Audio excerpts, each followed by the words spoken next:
English learners, welcome back to English Pod. My name is Marco. And I'm Erica. And today we're bringing you part 2 of the presidential farewell speech of President Eisenhower.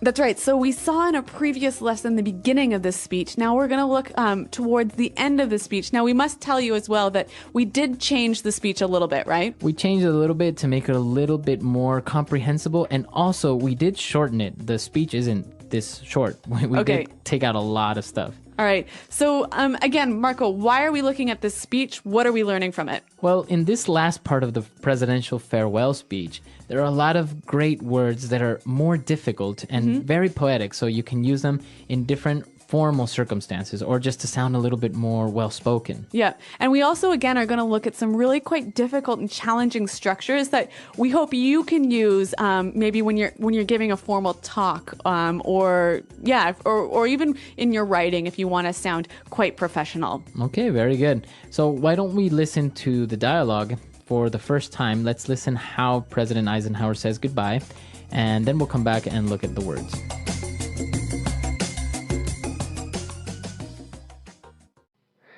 We now stand 10 years past the midpoint of a century that has witnessed 4 major wars among great nations. 3 of these involved our own country. Despite the carnage of these conflicts, America is today the strongest, the most influential, and the most productive nation in the world. We are understandably proud of this preeminence, yet we realize that America's leadership and prestige depend not merely upon our unmatched material progress, riches, and military strength, but on how we use our power in the interests of world peace and human betterment. Throughout America's adventure in free government, such basic purposes have been to keep the peace, to foster progress in human achievement, and to enhance liberty, dignity, and integrity among peoples and among nations. We pray that peoples of all faiths, all races, all nations, may have their great human needs satisfied, that those now denied opportunity shall come to enjoy it to the full, that all who yearn for freedom may experience its spiritual blessings, that those who have freedom will understand also its heavy responsibilities, that all who are insensitive to the needs of others will learn charity, that the scourges of poverty, disease, and ignorance will be made to disappear from the earth, and that, in the goodness of time, all peoples will come to live together in a peace guaranteed by the binding force of mutual respect and love. Now, on Friday noon, I am to become a private citizen. I am proud to do so. I look forward to it. Thank you, and good night. Well, that certainly was a very moving speech, hey? Very moving, and to a certain point, a little bit religious, huh? Yeah, I think we'll talk a little bit about that a little bit later, but let's concentrate on the language now. So we'll go to language takeaway. Language takeaway. All right, on language takeaway today, we'll start with our first word, and it's preeminence. All right, we are understandably proud of this preeminence. A preeminence. So preeminence, what is this? Basically, it's the state of being the leader of something. Okay, so in this case, America was the preeminent nation. Right, so they were coming up, they were very prosperous, so they had a preeminence in the world. All right, so I think we can see here, you can use this as an adjective, a preeminent nation, or as a noun, an uncountable noun, the preeminence of our state. Very good. Since we can use this word as a noun and an adjective, why don't we listen to some more examples so we can get a better understanding of it? Example 1. Now please welcome Dr. Frank Hicks, the world's most preeminent expert on nuclear biology. Example 2. He's been a leader in his field for 25 years, and his preeminence has never been questioned. Example 3. Carol Dixon is one of the most preeminent experts in green technology. All right, well, Eisenhower is talking about all of the things that the American people had done since they became a free nation, and one of these things was to foster progress in human achievement. Foster progress in human achievement. Well, I like this verb a lot, to foster something. So if I say to foster progress or to foster something, what am I saying? To help something grow and develop. To take care of it, to nurse it. Yeah. We very commonly hear this word associated with children, right? A foster child. Yeah. So what's that? If you have a foster child, you are basically taking care of a child because the parents can't look after him. It's not like adopting because it's not actually legal. It's just that you're helping somebody out by raising this child. Right. So we can see the connection there, a foster child to foster something. But this is really a great word, and I think it would help to give a couple of examples of how we could use it. So for example, I can say our company is looking to foster better creativity in the workplace. Or we could say, here at Praxis Language, we foster the development of your English. Very good. So the word foster. Now, moving on, in his speech, he was talking about nations and faiths and different types of groups, and he said, all who yearn for freedom.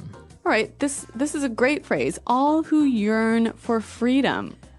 To yearn. So to yearn for something. Now, if I yearn for freedom or I yearn for something, it's basically that I really want it in my heart. Yeah, you really wish for it in a way that's almost painful. You want it so badly.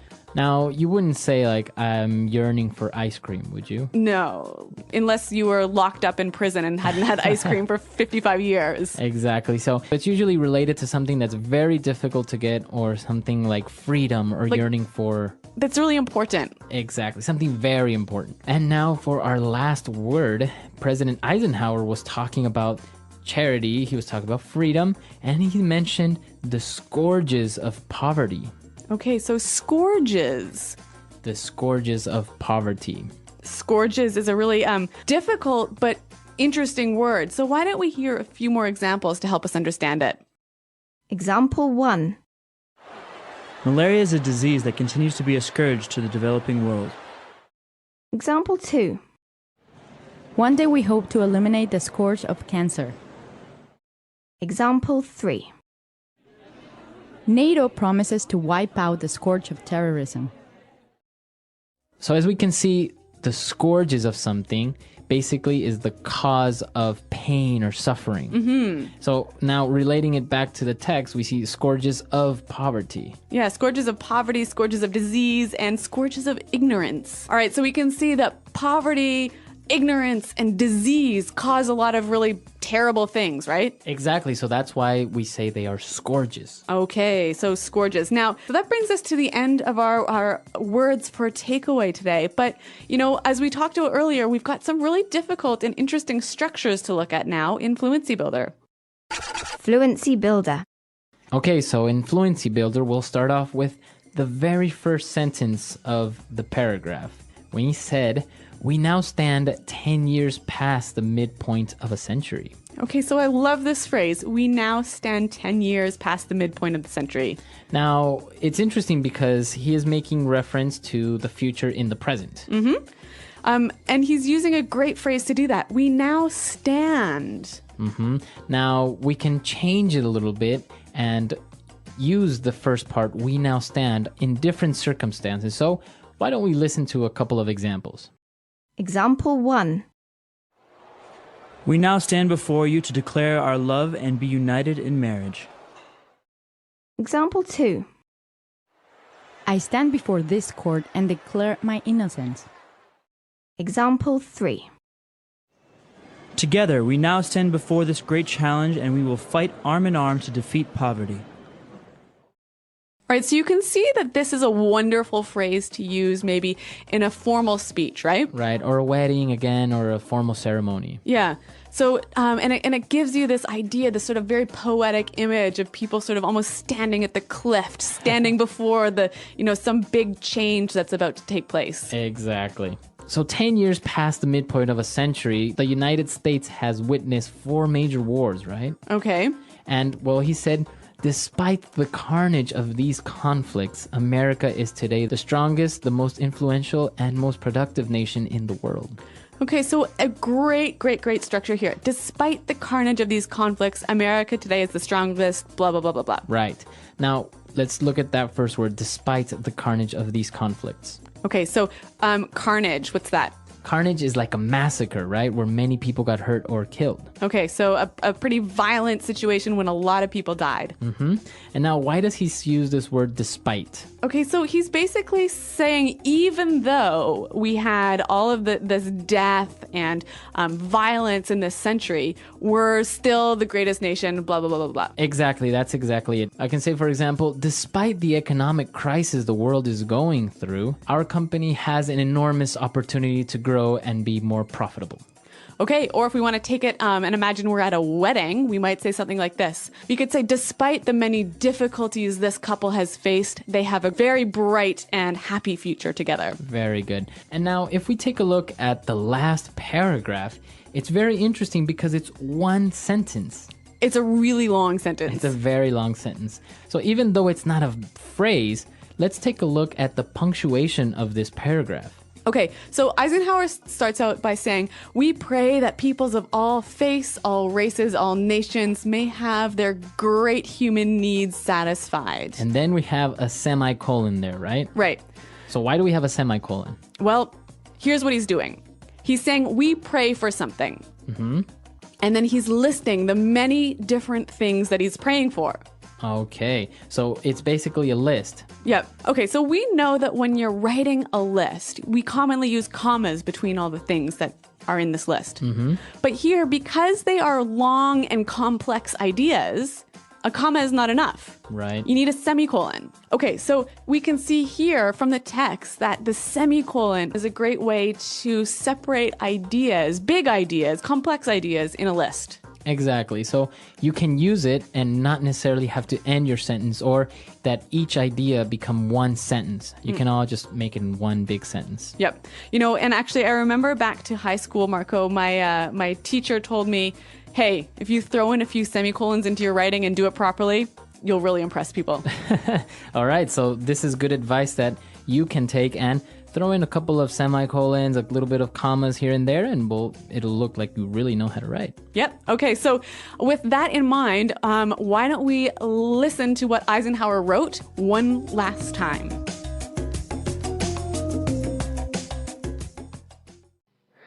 We now stand 10 years past the midpoint of a century that has witnessed 4 major wars among great nations.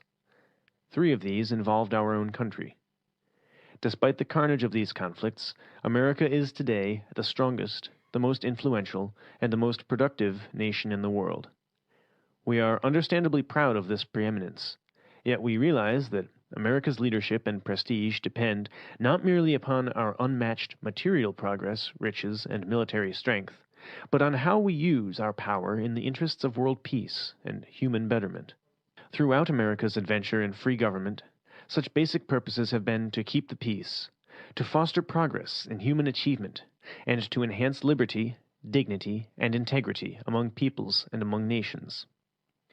We pray that peoples of all faiths, all races, all nations, may have their great human needs satisfied, that those now denied opportunity shall come to enjoy it to the full, that all who yearn for freedom may experience its spiritual blessings, that those who have freedom will understand also its heavy responsibilities, that all who are insensitive to the needs of others will learn charity, that the scourges of poverty, disease, and ignorance will be made to disappear from the earth, and that, in the goodness of time, all peoples will come to live together in a peace guaranteed by the binding force of mutual respect and love.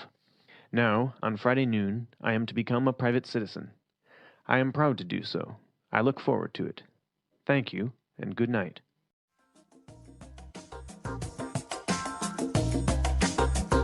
All right, we're back, and we're here again with Pete, our voice actor for the second part of the dialogue.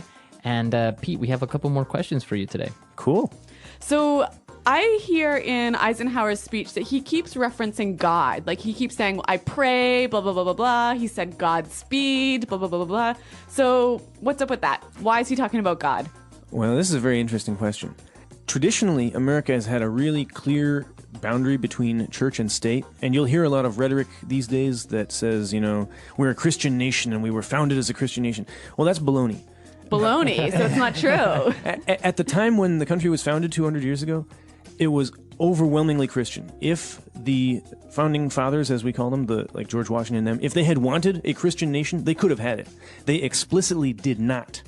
And a lot of people since then have gotten that confused. And now when we have a very large Muslim population, we have Buddhists, we have, people in all various different kinds of, Mormonism and everything, it's even less possible now. So I'm kind of baffled when I hear people say that America is a Christian nation.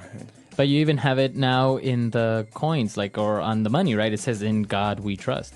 Right. That started in the early 20th century. I think that was Teddy Roosevelt era. He opposed that. Roosevelt was really opposed to that, but... And then what happened? They approved it. Yeah, and people said later, like Eisenhower talking about this stuff, in America we have something called the Pledge of Allegiance, which I don't think you guys probably have. Not in Canada. yeah. Obviously, you wouldn't do it to America, but to your own. It's kind of like a salute to the flag, right? Yeah, it's a little bit nationalist. I did it growing up. You put your hand over your heart and you face the flag and you say, "I pledge allegiance to the flag of the United States of America and to the republic for which it stands, one nation under God, indivisible, with liberty and justice for all."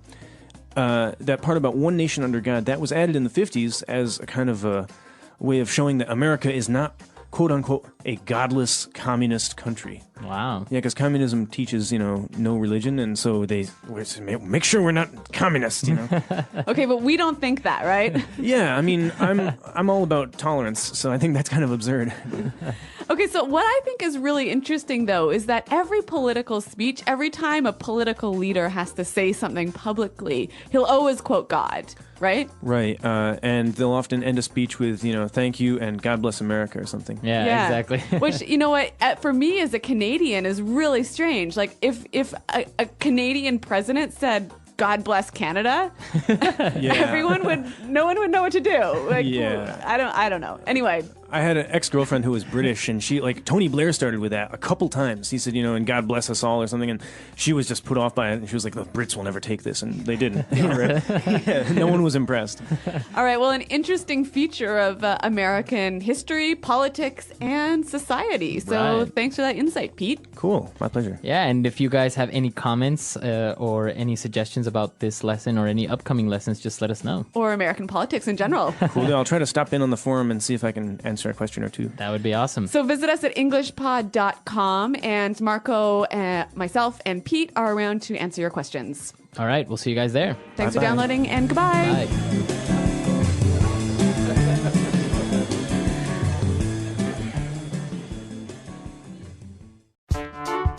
The English Pod Audio Review. Listen to the meaning, then say the vocabulary word. To help something grow or develop. Foster. Badly affected by disease, pain, grief, etc. Stricken. To feel a strong desire or wish for something. Yearn. In U.S. politics, a member or supporter of the Democratic Party, the more liberal of the two main political parties in the U.S. Democrat. More important, skillful, or successful than other. Preeminence. Belonging to the Republican Party, the more conservative of the two main political parties in the U.S. Republican. Someone or something that causes a great amount of trouble. Scourge. In the U.S., the wife of the president-elect. First Lady. To be in a particular place or position. We now stand. An operation or series of operations energetically pursued to accomplish a purpose. Campaign. Let's try that faster. In the U.S., the wife of the president-elect. First Lady. To be in a particular place or position.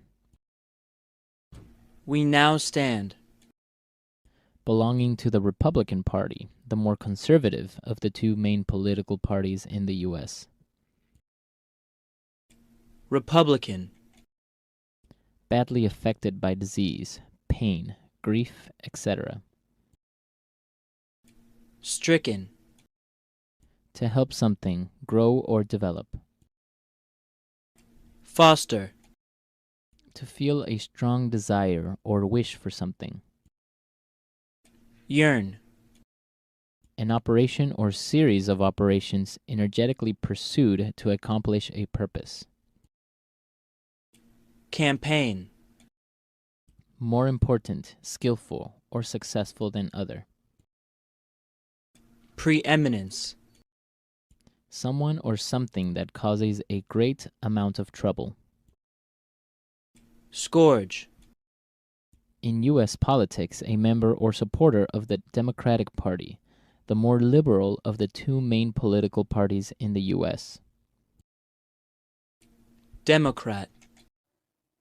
Now say the word and hear it in a sentence. We now stand.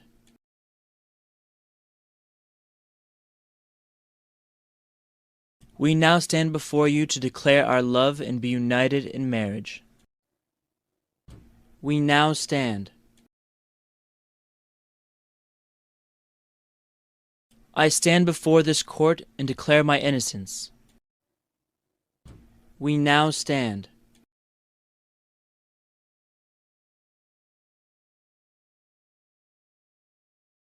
Together, we now stand before this great challenge, and we will fight it arm in arm to defeat poverty. Yearn.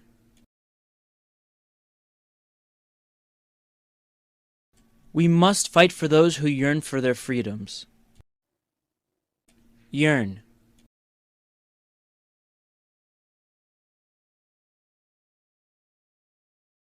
In the paths of all great men, you will find a yearning to learn and to succeed.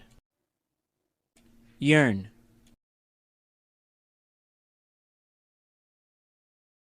I'm yearning to find someone who will love me for me. Preeminence.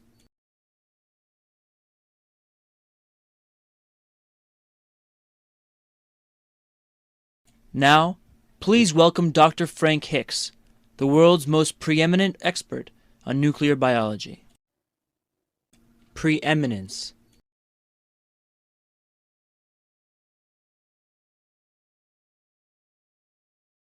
He's been a leader in his field for 25 years, and his preeminence has never been questioned. Preeminence.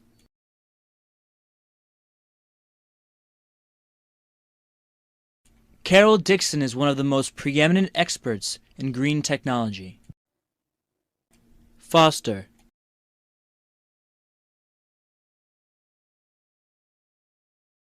It is our creed to foster and maintain a spirit of fraternity. Foster.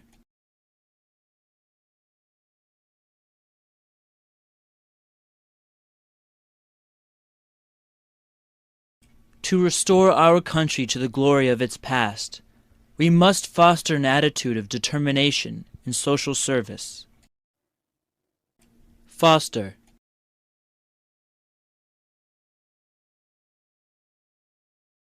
Unsanitary conditions help foster the spread of disease. Scourge.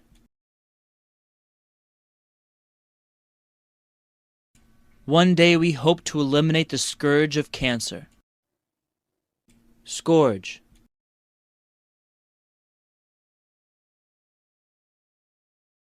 Malaria is a disease that continues to be a scourge to the developing world. Scourge.